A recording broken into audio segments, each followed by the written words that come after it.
अच्छा भैया, वाह मैं संतोष कुमार राव वाह टैलेंट विस्ता के माध्यम से वाह वाह एक बिरहा आप लोगों के बीच में प्रस्तुत कर रहे हैं। वाह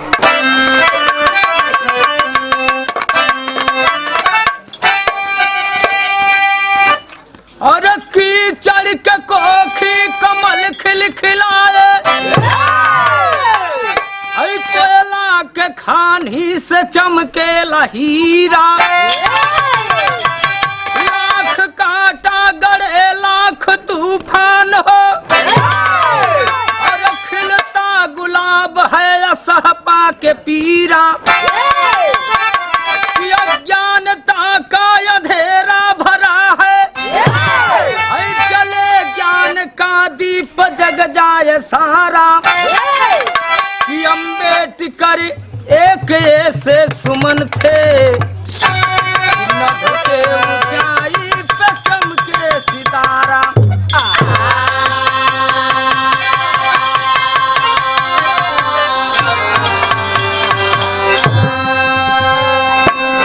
आज ये इतिहास हमारे भारत के शूद्रों का है, जिन्होंने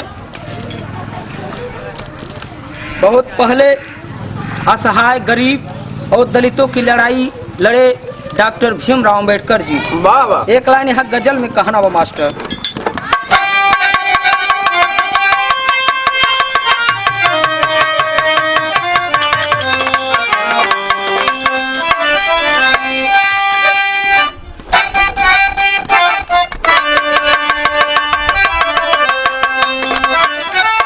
देखा हमरे मास्टर एक गजल बजौलन, कोनो प्रेमी प्रेमिका का बात बा, बाबा भाव और जाते हो दिल लगा के, और जाते हो दिल लगा के, और कैसे जिएंगे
लेकिन बिरहा पे भाव लगल कि ये शिक्षा हमारे समाज में सबसे बड़ा चीज है। बाबा शिक्षा जरे मरे ना, ए बाबू शिक्षा जरे मरे ना, रखियो संभाली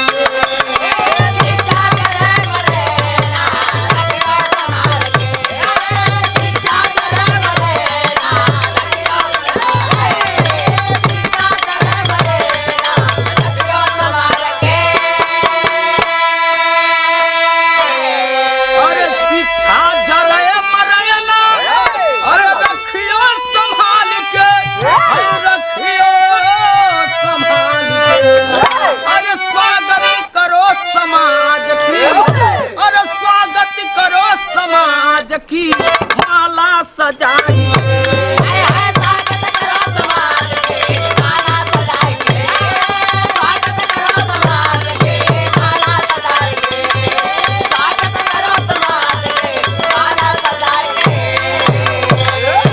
यहीं से मेरे बिरहा का शुरुआत लग गई मास्टर। कैसे कैसे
पहले बात के समझ लीजिए।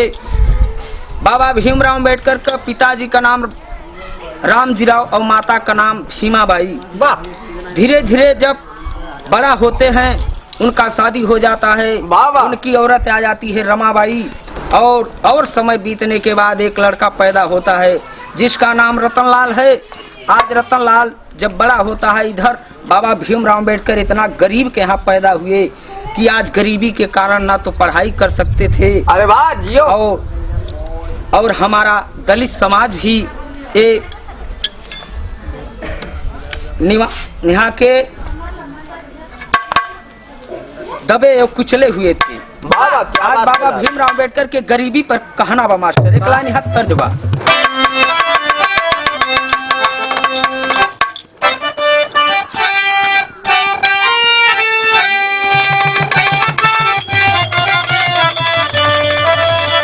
देखा ये गीत हमारे मास्टर बजौलन बड़ा पुरान गीत बा। वाह वाह और हम तो हंस पूछिला और माली ना आई हो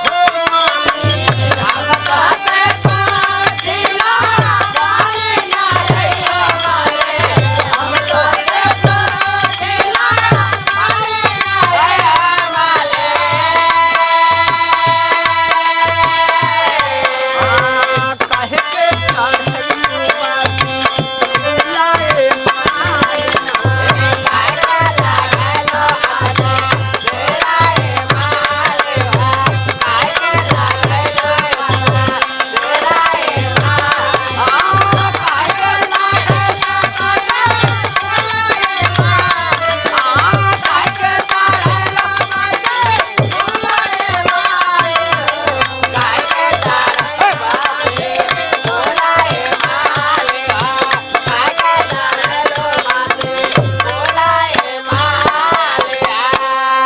लेकिन बाबा भीमराव अम्बेडकर एक तो गरीब और दूसरे उनके हमारे समाज में छुआछूत का घृणा वाह तैयारी में बहुत तैयारी में वाह। लेकिन कहना बा का कहना बा, अरे ये कत्ते गरीबी दूजे, अरे ये कत्ते गरीबी दूजे, साले बीमारियां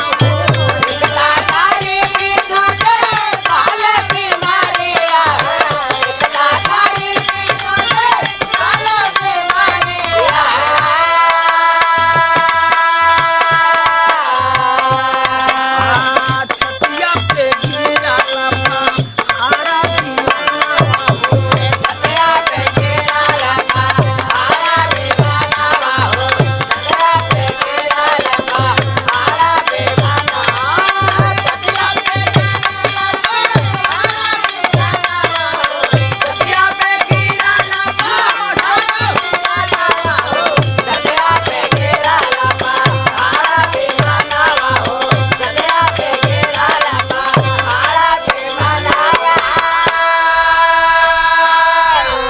एक तो गरीबी और दूसरे बीमारी। अरे कुबड़ी फुआ का जब चला पटरिया हो और घट गई पैसा तब बढ़ल पिटरिया हो और रलबे के सानिया पर ढोई गठरिया।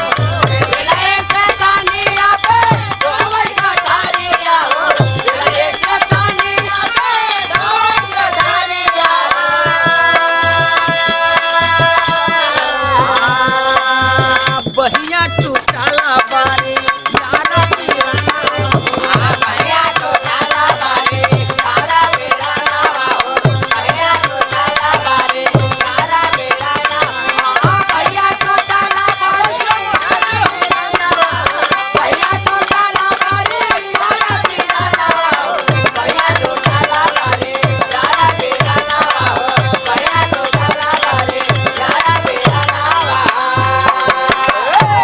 बाबूजी गरीबी के कारण एक बाबा साहब का फुआ जो कुबड़ी थी वो रेलवे स्टेशन पे जाकर के कुली का काम करके अपना जीवन बिता रही है।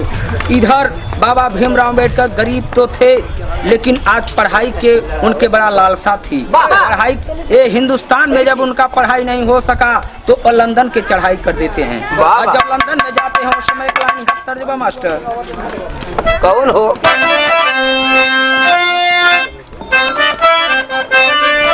अरे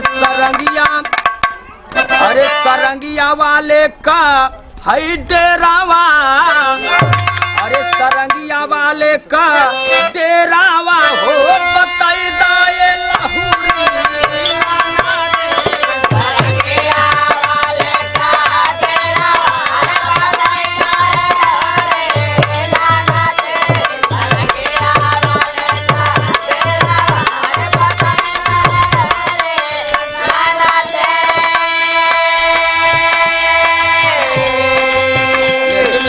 तर्ज से भैया बिरहा में भाव लगल मास्टर।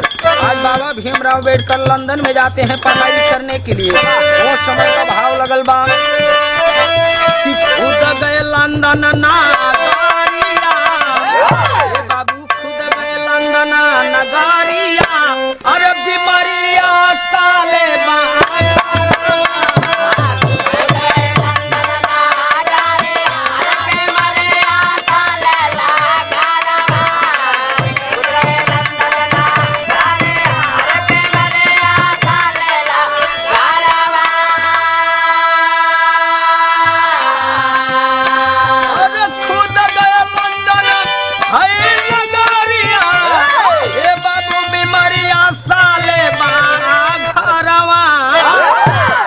छात्र विदेशी पास में आके पूछे लागे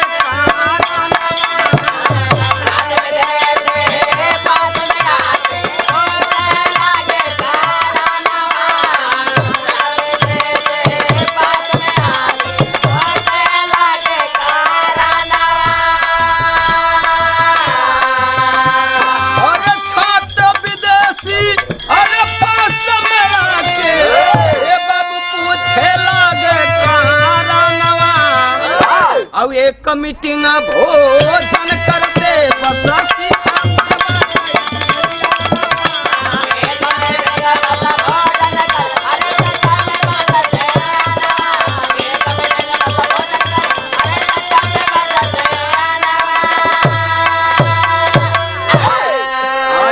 बाबा भीमराव अम्बेडकर लंदन में पढ़ाई करने के लिए गए। इधर उनका लड़का एक रतनलाल, जिसका नाम बताया गया, रतनलाल घर पे बीमार है। और वहाँ जब पढ़ाई कर रहे थे उस समय मात्र एक मीटिंग भोजन करते थे और सारा समय पढ़ाई में लगा देते थे। लेकिन आगे होता है क्या? एक लाइन यहाँ तर्ज में मास्टर। अरे पतरा ही राम जी का और पातरबा कमरिया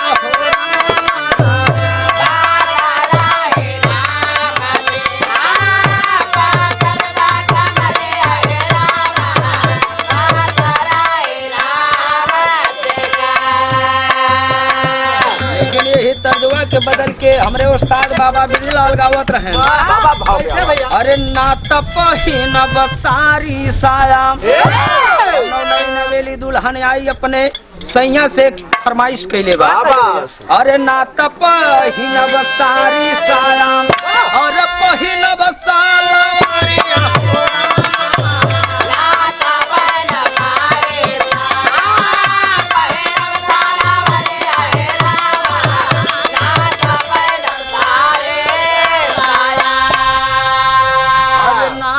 पहिल बसारी साया और पहिल बसालवारिया हो रामा बाबा। ऊंचेड़ी चप्पल चाहे, ऊंचेड़ी चप्पल चाहे, घूम के बजारिया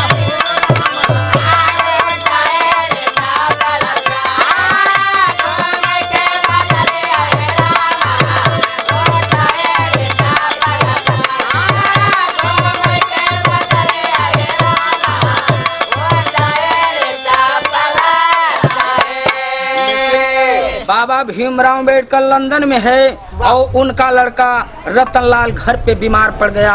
और जब बीमार पड़ जाता है तो भीमराव का औरत रमाबाई गोदी में लेकर के और लड़का के सोचती है कि हमारे घर में न तो पैसा है और मैं कैसे ये लड़का का दवाई सुई कराई। आज बाबा भीमराव अम्बेडकर का बाबू और उनकी अम्बेडकर का औरत सोच रही है कहना बा भाव में कि बड़का बीरानवा गईले, ए बाबू बड़का बीरानवा गईले और छोड़ के लाना दानवा।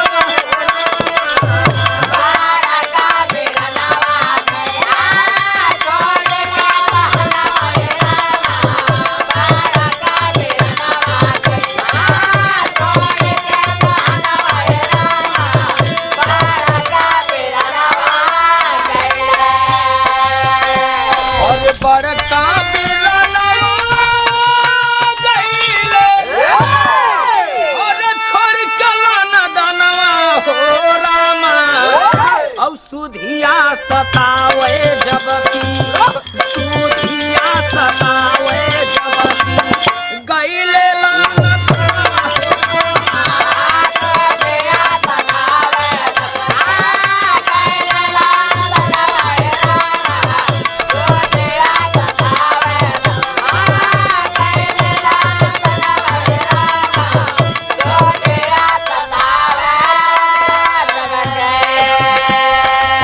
आज गोदी में लड़का लेके सोच रही है रमाबाई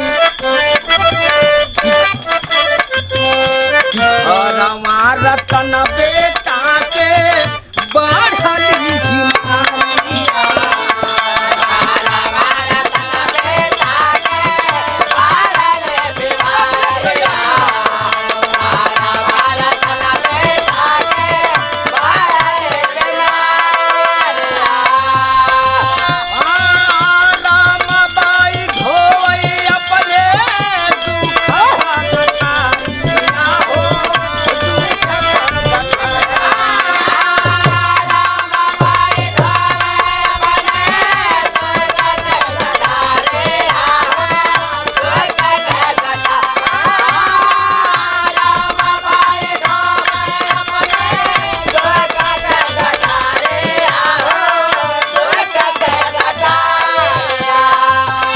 सैया के करनवा राखे, ए बाबू सैया के करनवा राखे और गोदी का सुखना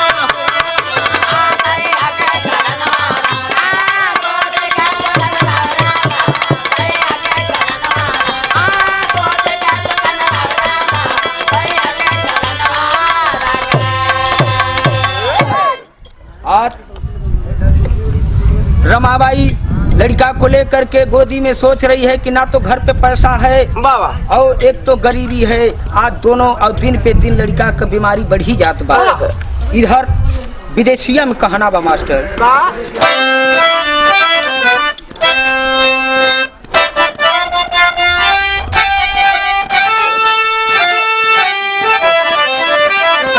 रमाबाई सोच रही है अरे अपना तक गईला सैया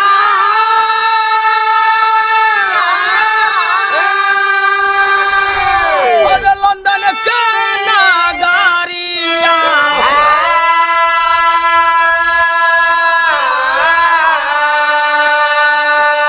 और धीरे धीरे बढ़े लागल ए बहुलाला का बीमारिया।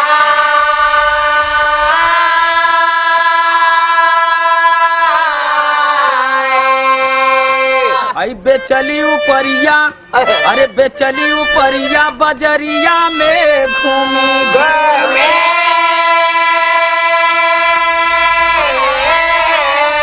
और तनवा पे डाली करके फटा ही लुगारिया।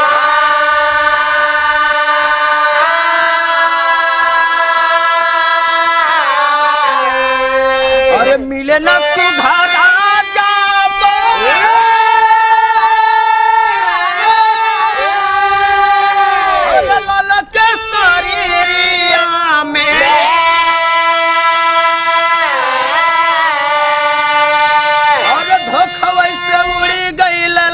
का पाराना।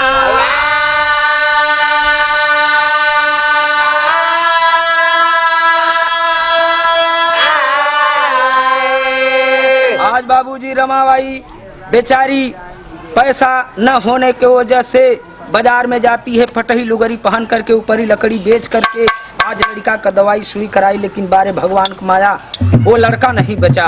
और जब लड़का नहीं बचा और एक खबर जब लंदन में अंबेडकर पाते हैं, तेरी में कहना वो मास्टर।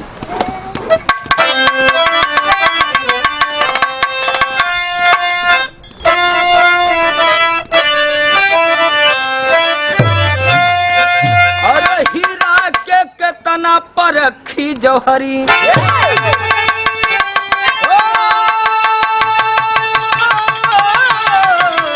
अरे हीरा के तना परखी जौहरी।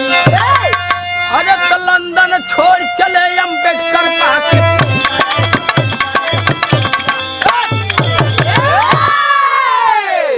हीरा के कितना परखी जौहरी, लंदन छोड़ चले अम्बेडकर पाके पीरा। आज बाबूजी अपने लड़का का समाचार अम्बेडकर लंदन में पाते हैं और वहां से चल देते हैं। जब घर आते हैं उनकी औरत रोने लगती है, अड़ोस पड़ोस सब रोने लगते हैं। इधर अपने औरत के बाबा भीमराव अम्बेडकर समझावत है, निकलानी तर्ज मास्टर।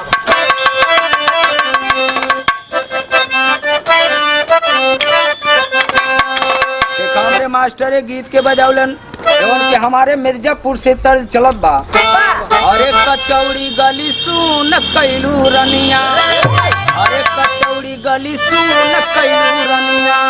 अरे मिर्जापुर में भैले गुलाब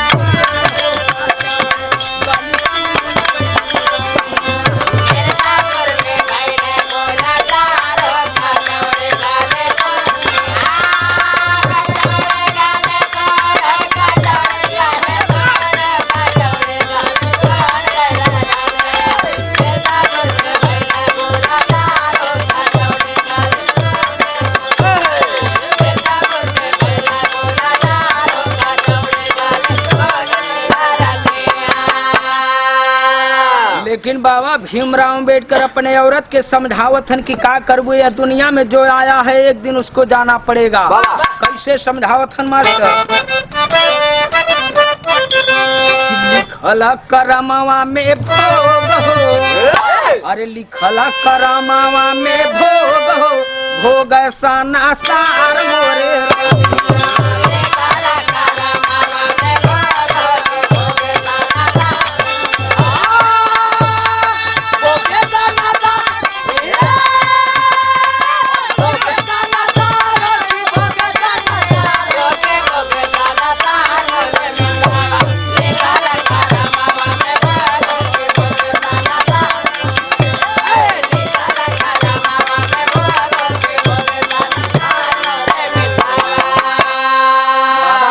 कहते हैं कि क्या करें, जब से हम ये धरती पे आए हैं विपत ही विपत देखना पड़ रहा है।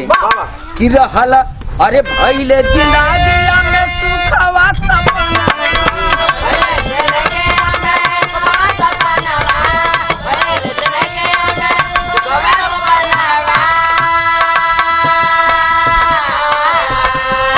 अरे भइले जिंदगिया में बाबू सुखवा सपना। गोदी ऐसे उड़ गईले सुघारा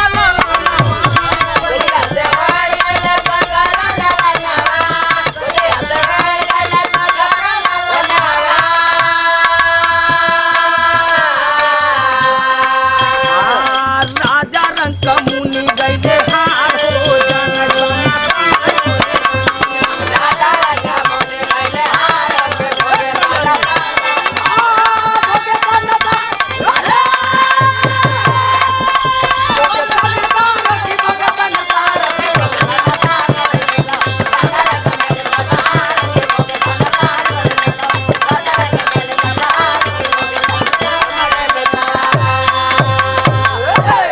बाबूजी अपने औरत को समझाते बुझाते हैं, देखते हैं कि घर में ना तो खर्चा है ना तो कुछ है। आज बाबा भीमराव अम्बेडकर चल देते हैं नौकरी करने के लिए बड़ौदा। पहपट में कहना बा मास्टर।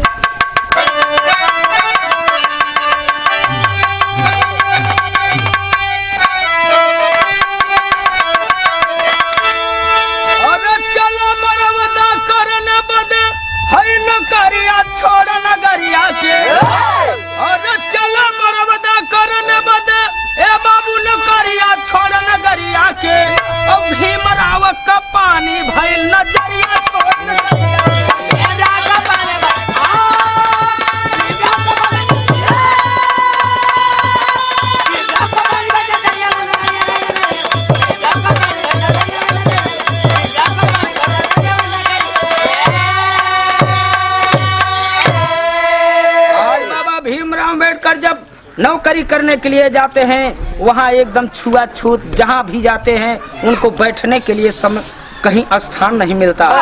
अरे रख के समान कतहु ए बाबू मिलना सरानिया औ फारसी के कार भर के नफरत काया गे।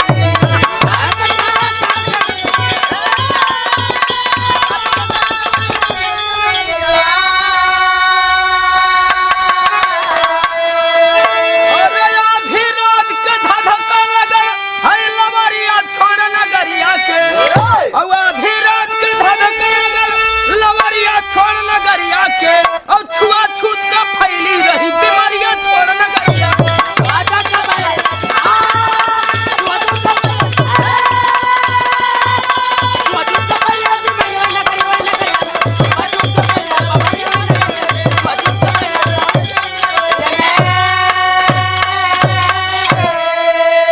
और बाबूजी जब लंदन में जाते हैं उनको कहीं सामान भी रखने को नहीं स्थान मिलता है। बारे हमारे समाज में इतना छुआछूत फैला था। आज बाबा भीमराव अम्बेडकर वो वहाँ से आते हैं और एक जंगल में एक पेड़ के नीचे बैठ करके सोचते हैं कि बारे हमारे समाज में ये शिक्षा नहीं है, इसलिए लोग छुआछूत कर रहे हैं। अल्लाह में कहना बा मास्टर।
अम्बेडकर जी एक पेड़ के नीचे सोच रहे हैं कि बारे हमारे समाज में ये शिक्षा के कारण किसी को ज्ञान नहीं है, इसीलिए लोग छुआछूत कर रहे हैं।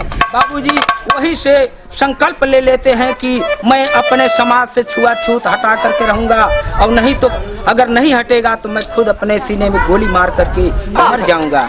आज बाबूजी फिर चल देते हैं लंदन में पढ़ाई करने के लिए। दूसरी बात सदर आलम में कहना बमा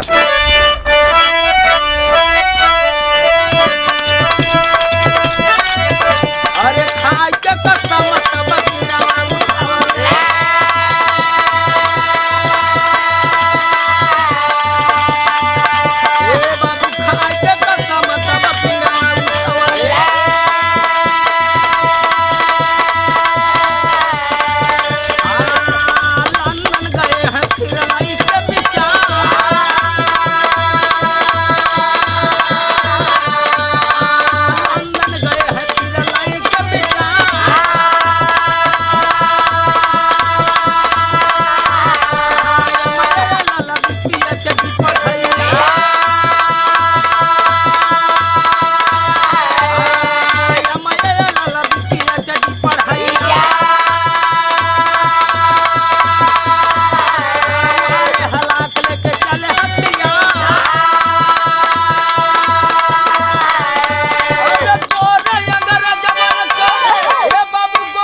बाबा भीमराव अम्बेडकर फिर लंदन में जाते हैं और पढ़ाई करना शुरू कर देते हैं, रातों दिन मेहनत करना शुरू कर देते हैं। आज MA, LLB, PhD आने इतना डिग्रियां प्राप्त किए कि आज तक कोई हिंदुस्तान में, विश्व में नहीं पैदा हुआ कि उनके उतना पढ़ा हो। आते हैं हिंदुस्तान में, जब आते हैं तो हमारे हिंदुस्तान में छुआछूत के सिवाय मेरा देश ब्रिटिश गवर्नमेंट के शासन में जकड़ा हुआ था। उस समय बड़े बड़े नेता लोग जाकर के अंग्रेजों के जेल में चक्की पीस रहे थे।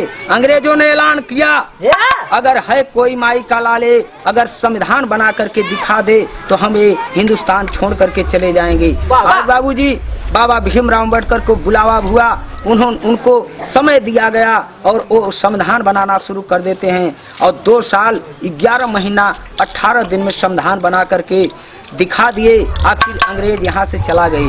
जब अंग्रेज चले गए तो यहीं से हमारे कहानी मोड़ ले लेती है। अंतिम लाइन में कहना बा मास्टर।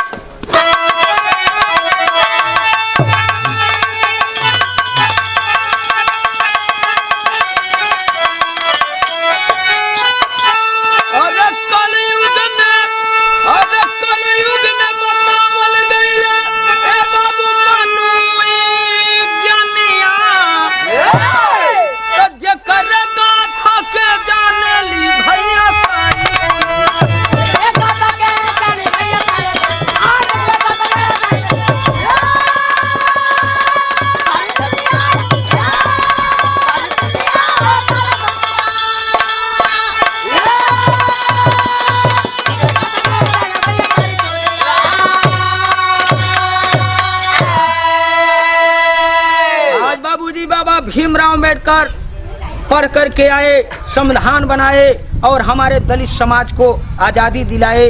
और सब पहले से और आज से देख लीजिए कितना बदलाव हो गया कि जवने घरवा में ए बाबू जवने घरवा में मानो हई कर का थक जाने ली भैया सारी।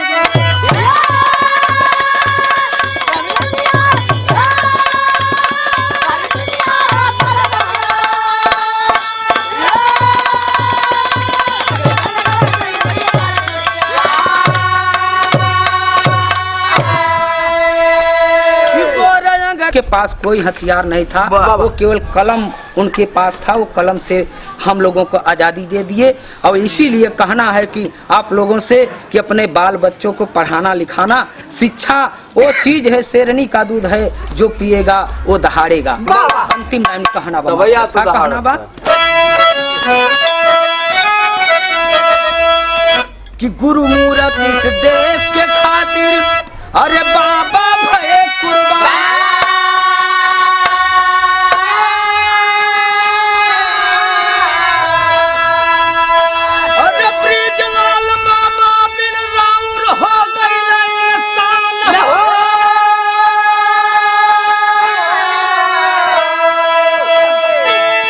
हीरा के केतना परखी जो हरी, ए बाबू हीरा के केतना परखी जो हरी, अरे मिले संतोष मिल ने तोड़ दिया चंद।